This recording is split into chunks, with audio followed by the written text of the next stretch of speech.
Hi everyone, today we are having a webinar and as you can see we have a guest today. I will give you a short introduction of myself as I'm a new face for National Geographic Learning in Ukraine. My name is Irina. I hope you have been on several of my webinars, but today we are welcoming Diana with us and we are celebrating that she is our new editor-in-chief for Lingvist publishing house, and today she will give us a big surprise and really interesting presentation of new course. I'm already excited to see it with you, and I hope you will welcome Diana and our new course that like our new child for our family, Lingvist family. So thank you for being with us today. Thank you for writing from what places you are. Hi neighbors, hi Dnipro. I always happy to see that a lot of people from Dnipro coming here, but I also see they have people from Khmelnytsky. Oh, Diana, they are welcoming you already. Kyiv, we have someone from Kyiv. Let's do a quick check. What places are with us today? So we have Lviv and we have Odessa. You see, I'm spelling it correctly. So Kharkiv, we have people from Kharkiv. Okay. Who else? Who else is us? Hi, Kyiv. Hi, Ukraine. Yeah. Hello. Oh, Kryvyi Rih. Hi. Hi. Cherkasy. Okay, I'm from Zapis. Oh, Irina, you also, yeah, you seem the same name, the same place. Okay, Vinnytsia. Hi, Tatiana. Hi. So, we are waiting just a moment to start. So, please write from what places you are for us to see that all Ukraine is together today. And also, I need to give you a short notice that your certificate will be sent to you. You know, we have this new system, 2 working days. With the certificate, we will send you a link. You can just download your certificate and write down your name. If you have some problems, you know, you just can contact me and we will send it to you. So 2 working days, yeah, within 48 hours. So I believe we are ready to start. How do you think, Diana? Yeah. So I'm muting myself and giving you a moment. Okay. Hello, everyone. Thank you very much, Irina, for the introduction. I do hope that everyone will find this the next hour is productive, and I do hope that everyone is safe now. Like, we are having not very good news, but more or less. Thank you very much for joining us. And yes, today I'm going, despite everything, we're going to talk about fun with the first graders, because, you know, nevertheless, never mind what happens, children, they deserve to have fun, to have their childhood. So just a minute, I'm going to share my presentation, and I think we can start. So, balancing fun and learning with the first graders. My name, one more time, for those who have just joined us, my name is Dіаною Головань. I'm an editor-in-chief in Lingvist Publishing, and I'm happy to present you with our new course that is going to be for schools in the next school year. But anyway, I'm so excited that we would like to share as soon as we get it and adapted it especially for Ukraine. But together with it, I hope you will find lots of useful ideas that you can use even this year with your students, maybe even tomorrow.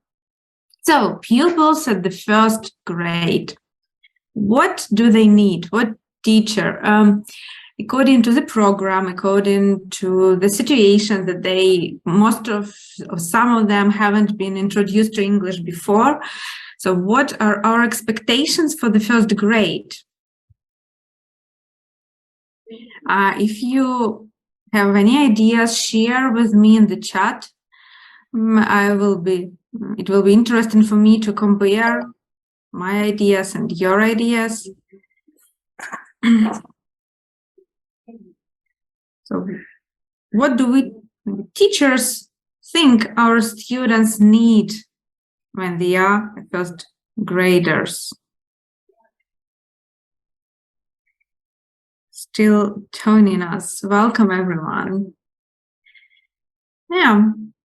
So according to what I think, students, so they want to study, speaking, playing, singing, games, needs to play, funny activities. Yeah, that's right. That's right. They need to play. It's their natural way of doing things. Games, variety of tasks, approval. Well done. Playing games while studying. That's right. And according to the program, according to what we as teachers, we want to make our lessons effective. I think that in the first grade, our students need basic vocabulary, and not to be overwhelmed with some big amounts of words or some unusual words, just the very basics to be able to talk about the simple things, about their lives, about what is around them. They need basic structure, because knowing words not enough. We also need to use the words to tell what we want, what we need, what we like, what we are, right? So these basic structures combining with vocabulary help students to make their first steps in English and talk about their toys, their families, their favorite things, that little world around them. And I think you will agree with me that actually they need to study the letters, the phonics, to be able to read in the next grades. And for all this, usually teachers in public schools have about 70 hours, so 2 lessons per week. So we have a big job ahead of us. And so this is from the teacher's perspective, what students need and what they want. It's also the question. And here, I think we are on the same wavelength. Like, they want games, they want fun, they want stories. Remember yourself being a child. Didn't you like to listen to any stories or to fairy tales from your parents, from the teachers? I myself remember having even the special lesson where our teacher read us different stories from the world literature. It was interesting, and it helped to develop our imagination and our children's imagination as well. Songs, chants, the same, poems. It really helps to get this sense of the language, so students work on their pronunciation without even noticing it, understand the oral speech much better. And movement, they are active. You wrote to me that students are active. They need to move. They need to play, to stand up, to jump, to do something with their hands. Otherwise, they will like rocking on the chairs, falling down, as it sometimes happens with not even first graders, with even older students. So games, let's imagine just the simple game can also help us present and practice different structures. Like here, we can see the grammar. What's this? It's a car. We can teach our students this simple question and this answer very quickly. They can do different activities. But what if we practice it together with a game? And here you can see the simplest board game that can help students ask and answer each other how just simple questions. What this? It's just like the beginning of the school year.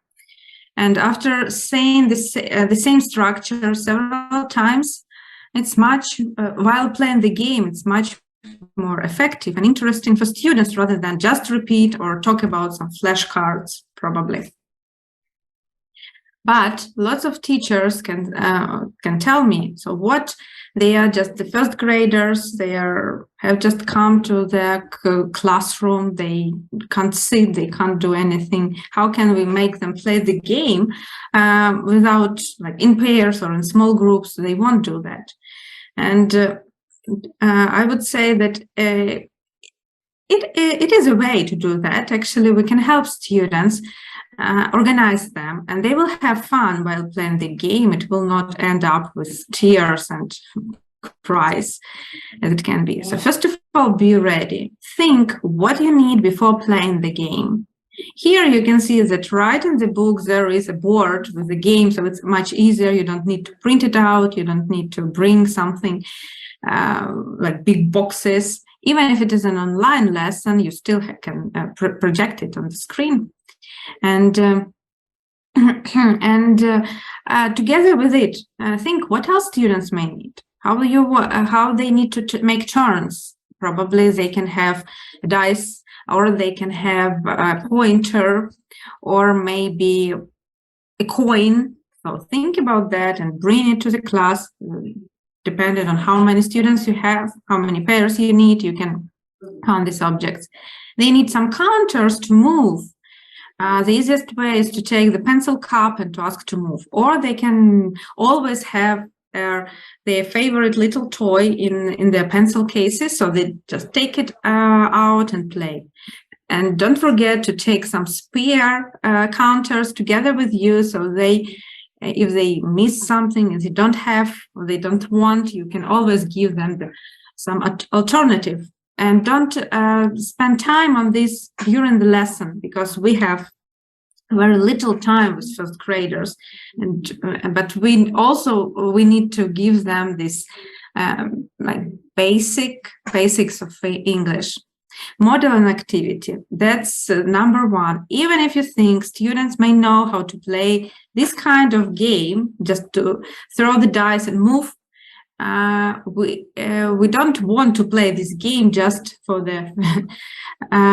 playing, right? We want students to practice the language. So if you model it correctly, students are more likely to repeat after you, to use the same structures. You can model it together with a toy that you can use to help, or you can ask some volunteers to answer the questions. You show students, you do it slowly, you ask them to repeat, you model it several times. You may ask students from different pairs to present, and then they are ready to use the language. They know what you want them to speak. Without modeling, it would be just like maybe just throwing the dice and quickly moving to the finish without using the language that we want them to practice. Playing in open class. Yeah, that's what I was just saying. You can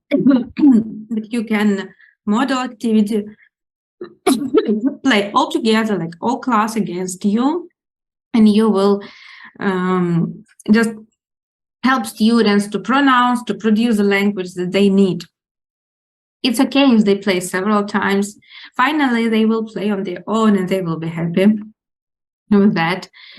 Give roles, the same things. It can be, in this very game, it can be very easy. You can help students decide who can start. So flip the coin, who had tails, you start. Yeah. Or you can just nominate them, like student apple and student banana, or cat and dog, and you say that cats, you go first. Yeah. Or cats, you ask questions, dogs, you answer. So maybe they will have different, if the game is different. So anyway, it's a good idea to especially in the beginning, when students are not familiar with such individual work, you help students, you support them as much as you can, and then you will see this the results. Keep instructions short. I just remember giving a workshop to a group of teachers, talking about fun with students, and we had different teachers from Ukraine, from other countries, and native speaker. We wanted to practice how to do that. They complained that their students don't do what they are asked. You bring them games, you bring them fun, they don't want to do it, they are bored, and so on. And we started with a simple thing, with an instruction. And we noticed that lots of teachers have this, I wouldn't say problem, I would say habit. I have this habit of talking too much, like instead of just look at me, throw the dice, move, say. So instructions are simple, just 1-2 words. Native speakers can start something like, okay, guys, look at me. I'm going to take this board and throw the dice, and the next thing I do, I'll move my counter. For them, it's quite clear, but for our students, it's just like some maybe noise, that, and they hardly can understand the familiar words. That is why even with the, I'm sorry, just a bit distracted. Even with older levels, even with more advanced levels, instructions always have to be a bit more easier than the language itself, just to eliminate all misunderstandings. And ask for a feedback. It should be a habit in every class so that if we play with the students, they need to know that it won't be just, okay, now to turn book to page 22 or something like that, or thank you very much for coming. You try to ask them, who is the winner? What toys do you remember? What color was your die? Anything. So just do something so students see the connections, that the game they played is connected to the teacher, to the future step, to something, and that they will play, and then they will like report to you about it. This is the games, and some more fun ideas on how to practice this. What's this? It's a thing. The idea was taken, by the way, from the teacher's book, from this course, and you can use these plastic caps and cups and ask students to take, or you can take something small, like taking into account that it's a game. What's this structure? Somewhere in the beginning of the year, we usually study the simplest language like school things, toys. So ask students to maybe to take a small pencil, if they have it, or a rubber, or maybe a little ball. So anyway, there should be 2 toys or 2 objects, and show students, first again, you model, so show students how to shuffle these cups, how to move them, how to try to distract your partner and forget where is this ball, for example.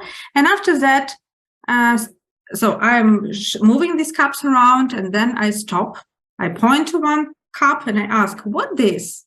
Now the student tries to guess, like it's a rubber. I open my cup and no, look, it's a ball.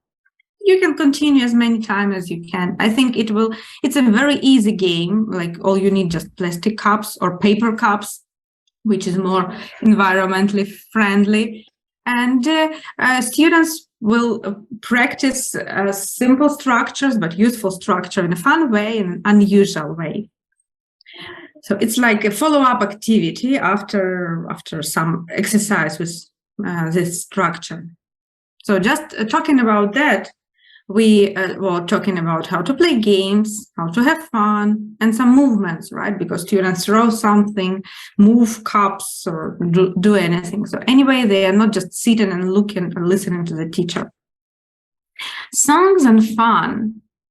Songs are a great way to entertain students, to present the language, and to have fun with during the lesson. And what you can do with the song, you can ask students just to stand up and dance. Not of them will want to do that, but it's okay. We're all different. Some can dance, some can draw, another one can or want just to sit quietly. So there are different students, but anyway, you can give them this chance while listening to the music just to start dancing. It will be a good break between some activities. Create a dancing routine. It's a nice thing, depending on the language of the song. Students can create their own movements and then present it to others, or maybe even try to present a line of the song with their movements, with this dancing routine for other people in the class to guess.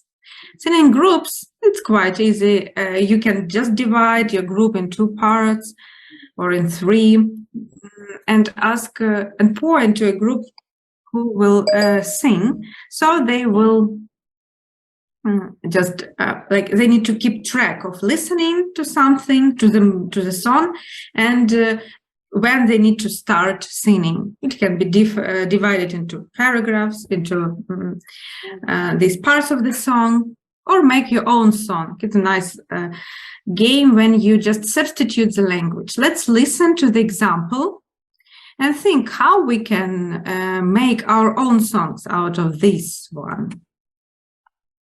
Activity C. Listen and sing.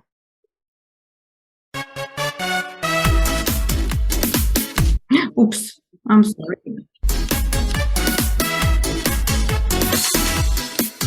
What's this? What's this? It's a car. It's a car. Beep, beep, beep. What color is it? It's red, red, red, red.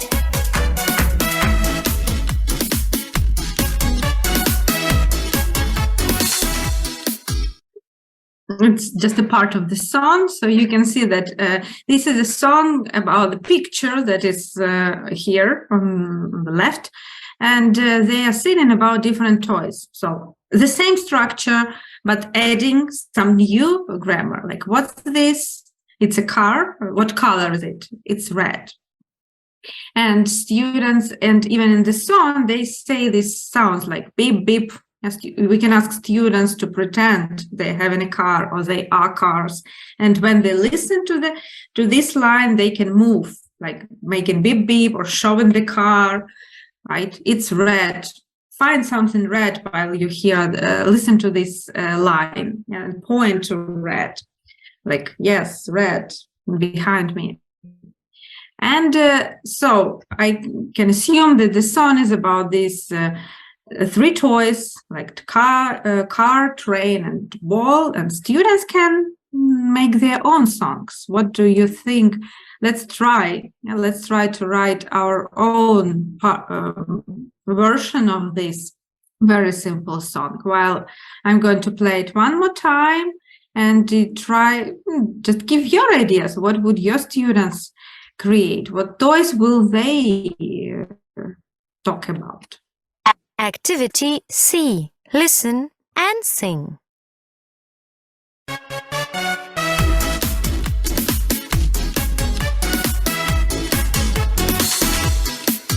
What's this? What's this? It's a car. It's a car. Beep, beep, beep. What color is it? It's red, red, red, red.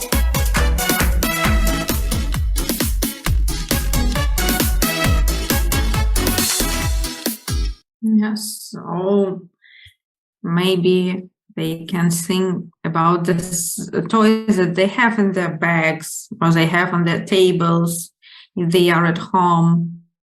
Yeah, they can present a toy and add a sound of this toy, like it's a robot, yeah, and like hello, or it's a plane, like and different other things, different other toys. It's my PlayStation, and make a sound that this PlayStation makes, something like that. So anyway, we can, with the help of this example, we ask students to produce their own language and to make this sound more meaningful, more individual, so they connect it with their own experience.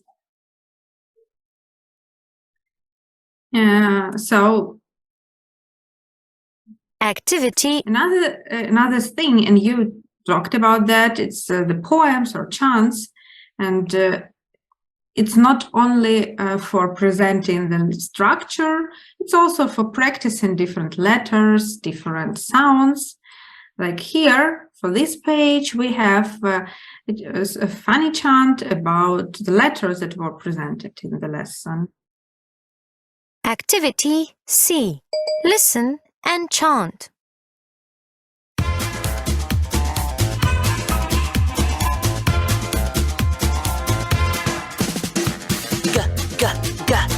Guys buy a goat.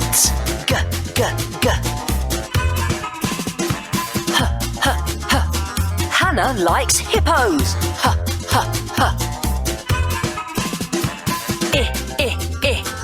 Isabel's in an igloo.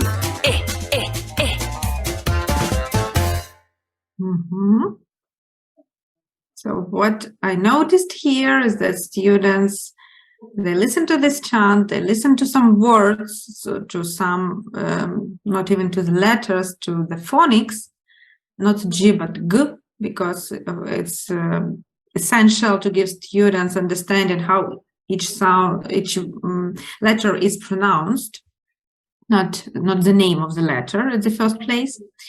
And also they have like very like nice thing to my mind, matching names of the children with the letters. Yeah, so Isabel in igloo, Helen near hippos, and so on. So students can find these children, maybe write their names or the first letters of their names, and so on. And again, chanting it for several times, and students will much better remember and letter and the sound that it presented, and some words that are connected with this letter. Activity. So while listening to the songs, again, we can have lots of fun. We can sing what lots of students like, and again, we can move, presenting, showing the lines. Stories. Stories is a great source for teaching not only language but values as well. And here in this Imagine for Ukraine book, we can see that for this story there is a value, be careful. And actually for each story in this course book, there is a value that help us or help socialize our students. We can talk about this, but before the value, of course, it's important to read the story, to understand the situation, and to practice listening, to practice reading, to practice speaking as well. So while listening to the story, it's a good idea to use the TPR technique when students use some gestures. It's better to use the same gestures for each line, and you do it in some steps. Like first of all, you tell the story and you present together with the actions. Like, what's this? It's a car, and so on. After that, you can again read the story, but ask your students to do the actions. First, they can do the actions with you, another time without you. Then it can be vice versa. When they practice it several times, they know the lines. You can do it in different directions, for example, in different order. It's a train, or what's this? It's a doll. So you do it not in the correct order. You start from different parts for students to check how they remember, how they can correspond the lines together with the actions. Then it can be vice versa. Students read or tell you something and you presented with the activity, or they just tell about the activities that another person or the teacher is presenting. So you play with this, and by the end of the lesson, students will be ready to present this dialogue together with the actions. They will remember it with having lots and lots of some repetitions. Acting on stories. Again, I always welcome creativity with my students. They always, my students at least, they love to do that, to create their own things. And what was interesting, and I noticed it, that when students try to not even create own story, but to role play the existing one, some of them try to, they can change. They like start and playing roles. They become a different person. It's very interesting, and they become more open, and speaking English becomes even easier for them. They stop it, like this role playing breaks the borders that can prevent our students from afraid of making a mistake. Just they are playing the role of another girl. Why should they bother? So it really helps shy students to speak English and to use English. And then, like step by step, we help students to change the language. You can do it like telling your own story, and students, for example, follow the real one and they tell you what the difference is. Like, what's this? It's a bear. And students will tell you, no, it's a car. All right. After that, you ask them, now you read with mistakes. So they will do that. And doing that, actually, they will look at the same words, look at the same structure. They will recognize them even in different other things. That's how we help them get accustomed with letters, with recognition, with word recognition, and it really helps to develop their reading skills as well. Games with letters and words. That's what I love doing with the young students. That's how we tackle long texts or just texts. You can do it like race. Who can find as many sound as possible, or who can find, or let's find a winner letter. Which letter is the most often letter in this story? They can count, and they will revise the letters, and they will tell you. It can be letter, it can be sound.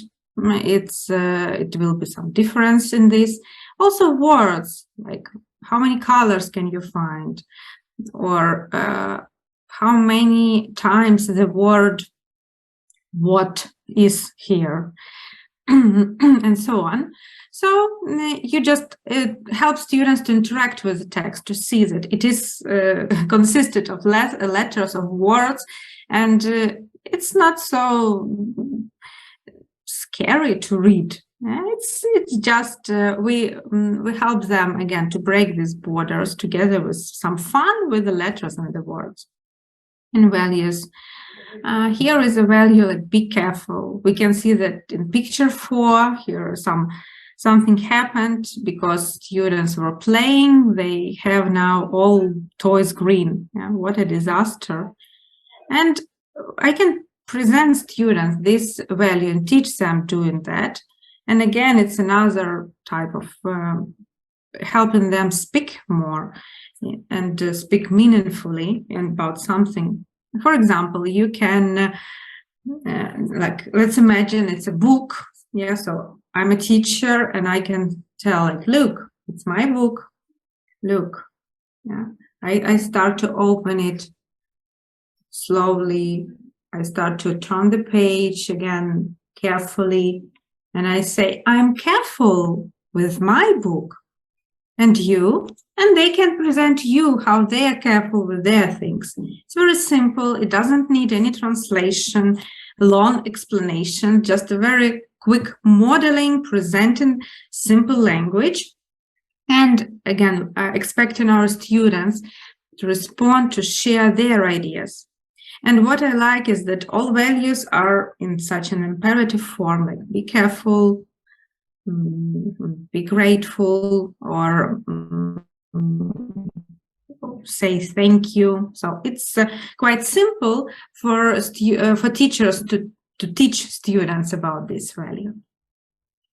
Here, let's look at this story a bit closer. Good. So we were talking about some games while listening to stories, some fun while listening and reading or trying to read the stories. Stories itself, they are always something that is memorable. And movements, again, we can act out or maybe clap when we hear different colors, just to help students recognize some words from the story. And these all were examples from our new series that was adapted specially for Ukrainian teachers, and that you will be able to choose choose this book for the next year.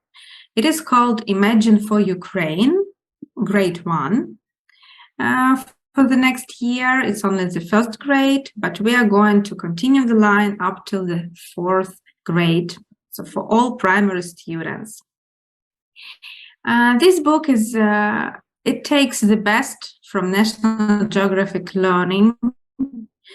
It brings the world into the classrooms, so you can see nice live pictures that show not just children, but they show some emotions. Can you imagine what this boy with an apple is thinking of? You're like, oh, I'm going to eat this apple and not share with anyone, or something like that. Or this dad with the son who are playing, they are happy, they are having fun.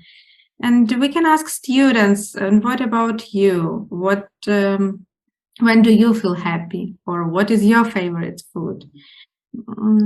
Or where do you play with your friends? And so on. The book has present us with a topic that gives some ideas, that asks students to share, to personalize the language, and then vocabulary. And the next lesson is vocabulary. It is presented in a clear way.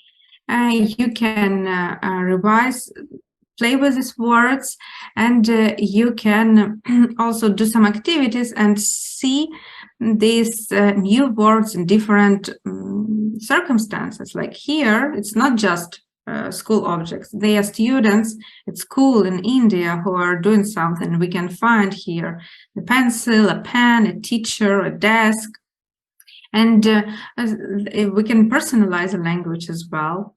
Then the next lesson is grammar. Grammar is presented in structures. So the basic grammar is here for the first grade. And always here is a game for our students to play. It can be a board game, which I presented earlier. It can be this type of a guessing game, some spinning games, so different things for students, not just to study the structure, but to use it in some fun during doing something fun. Then the next grammar and some vocabulary is presented with a song, like we were listening to this song about what this and what color. And here is another about numbers and plurals, actually, 1 pencil, 2 pencils. So students can practice, study some grammar in usual for their way, to sing the song, to repeat the song, to play with this, the objects. What also I think is a great feature of this book is that phonics are presented. So for each unit there are 3 phonics. In one unit there are 4 of them, and students have lots of input in order to remember them very well. So they have some example words, they listen to phonics, just phonics here, the only focus, they listen to a chant, they look at the pictures, and they find some words from it. They can even have these explanations how to write it. They can write the words, the letters, I mean. And each unit finishes with a story. The story which combines all the language that was presented and even something that was before, just to make the connection, so to make the learning, continue learning. The stories are fun, simple, they are about children's lives. There are different children having different situations. And also the book refers to students. You don't just listen and play with this story. You can also tell, if you like the story, you can share your opinion. It can be very interesting to know, and students feel that their voices are important. Also, the book contains video review lessons, which are made out of the video, and some review game. And the videos are, again, just a splendid National Geographic learning videos that help students revise their language, and I'm going to share.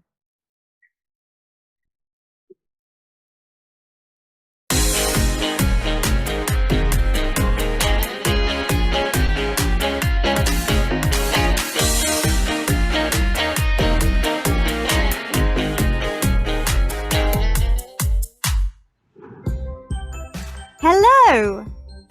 Let's go to school. Say hello, bus driver. Hello. Say hello, teacher. Hello.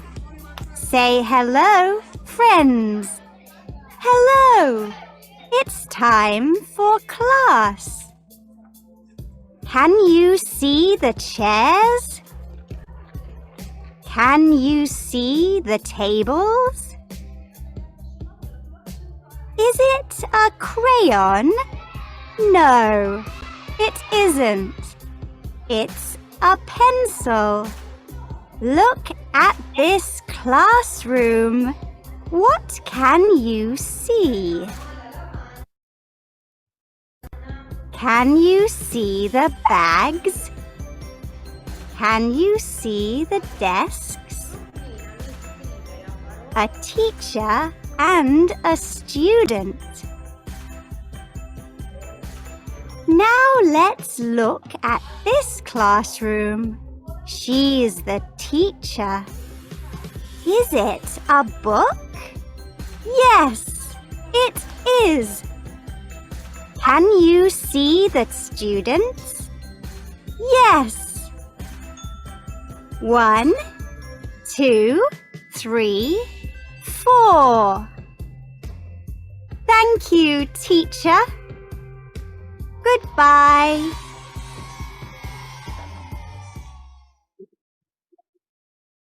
So as you can see, here is the video, like real life video with a very simple language. The students at the first grade, sorry, I'm just going to come back. The students are going to review the language, to see how this language can be used in a real life situation, in some other from the book situation. And again, as this book is adapted for Ukraine, we also created different culture lessons that teach students talk about Ukraine, talk about themselves, and they can help you cover the topics that should be in the according to the state program. Like here, there is introduction of how to tell people where you are from, how to tell that you are Ukrainian, to describe symbols of Ukraine. And such lessons usually finish with something with some product, like it can be a project, like create a flag or a card, or it can be something like act out the dialogue that you hear. Usually there are some listening activities, new words that help students talk about this particular culture topic. And again, taking formative assessment in mind, we decided to add some more pages that can help students develop this self-assessment thing and help students introduce students to this assessment thing that they will face later at school. And here is a very simple structure. So students do some activities, listening activities, speaking activity, reading. They are becoming more and more complicated. They are also all meaningful, based on some games, based on the dialogues, based on some real life situations. And letters, phonics, so students have to recognize the phonics, to name them, to find how they are written, and they can assess themselves while using the very simple signs that you can find in the book. So every time after each unit, students can have a lesson that can help them remember better everything, and they can tell you and show you how well they are at listening and speaking and reading. And if you are the teachers who like reading and your students are students who like listening or reading the stories, there is a reading anthology at the end of the book with 4 nice stories. Here is an example of science fiction, something with real photos, with a nice poem about children and animals, but also there are different stories, like some fiction stories. And students can practice listening and reading, because all the texts are recorded, and students can follow the lines and read through the whole story. The exercises for them will be presented on the site with resources. So imagine for Ukraine, which is going to be in Ukraine in the next school year, is going to contain 8 units, 20 games, I would say 20 plus games, 8 songs, all letters, 12 stories, 4 videos, 4 culture lessons, and 8 self-assessment lessons, which is great to cover the program of the 11th, of the first grade. So if you're looking for something different, for something that students at the first grade will like, and you want to present them the world around them, to teach English and to develop probably global citizens, you can pay your attention to this book, Imagine for Ukraine, and choose it to work with in the next school year. As for now, thank you very much for your attention. There is actually everything that I have prepared. If you have any questions on how to study students, how to play games, how to have fun, feel free to write in the chat box, and I will be happy to answer any questions that you may have. While you're thinking, I think I can also add some more information that this book is having the student's book, the board book, and of course teachers with all explanations, with great ideas how to turn every activity into fun, and also all audios and videos will be available for students and for teachers on the site of Linguist publishing. Actually, I can say that it's something really big for our publishing house, because we are now adapting and presenting a brand new series from the publishing house, which hasn't been presented like in this market for teachers of the state schools.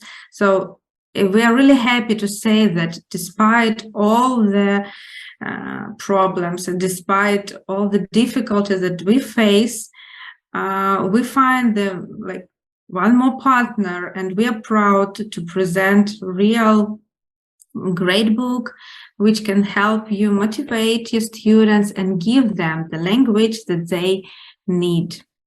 Thank you very much for your warm words. For me, it's important to know that you are looking, that you are here today, actually, and that you're interested. Is there a demo version we can try? Very soon we are going to prepare the sample unit of this book, and I guess that it can be sent to all the participants of this webinar in like a very close future, probably together with the certificates. So yes, you will definitely try it with your students, and for us it will be very interesting to know the feedback, like how your students react when they read, when they see like Ukrainian children in English books.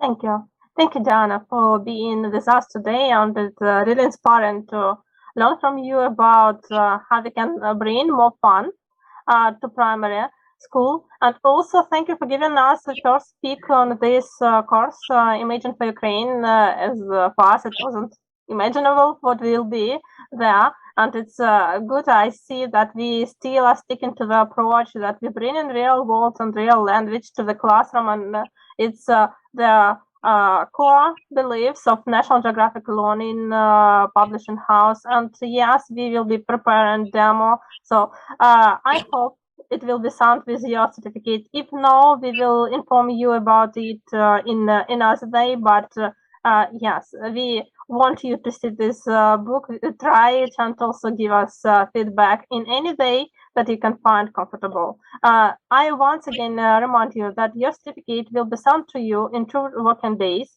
in our new system. If you don't have it on the third working day, please contact me and Lingvist company. We will send it to you individually.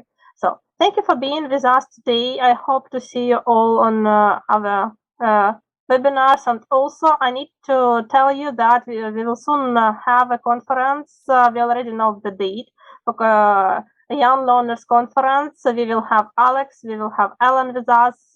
So please pay attention to our news and come to us in December